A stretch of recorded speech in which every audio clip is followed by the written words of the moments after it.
naitwa Bundara Shija, ni mtendaji wa mtaa wa TANESCO katika kata hii Chamaguha ambayo ni makao makuu ya halmashauri.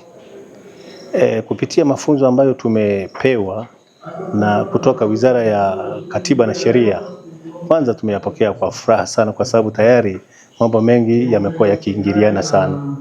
Kwa maana hiyo tumekumbushwa sana majukumu yetu kama watendaji, na kwa kweli haya tutaenda kuyafanyia kazi ipasavyo, ili watu sasa tuweze kuwapokea na kuwaelekeza yale ambayo yanatakiwa. Tupende kutoa shukrani za pekee kwa mafunzo haya. Kiukweli tulikuwa wakati mwingine tunafanya kazi, tunatembea kwenda mbele, tunaona giza. Lakini kwa mafunzo haya tumepata mwanga.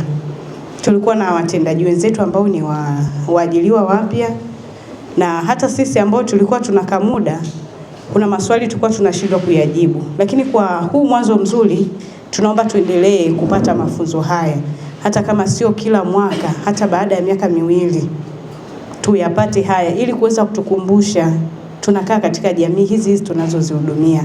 Naomba niwahakikishie kwamba elimu hii ya haki na wajibu inaenda kushuka mpaka kwenye vitongoji.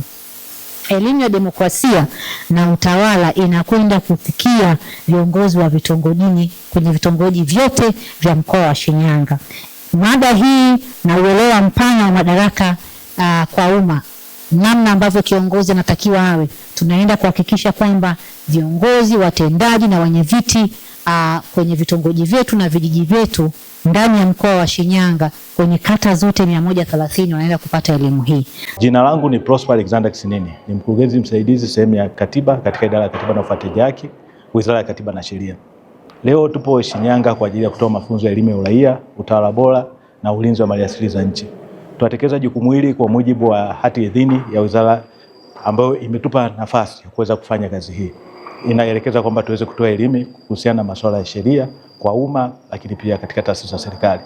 Kwanza tunakutana na kamati za usalama mkoa, kamati za usalama wilaya, secretariat za mikoa, management za halmashauri, maafisa tarafa, watendaji wa kata, watendaji wa vijiji na mitaa.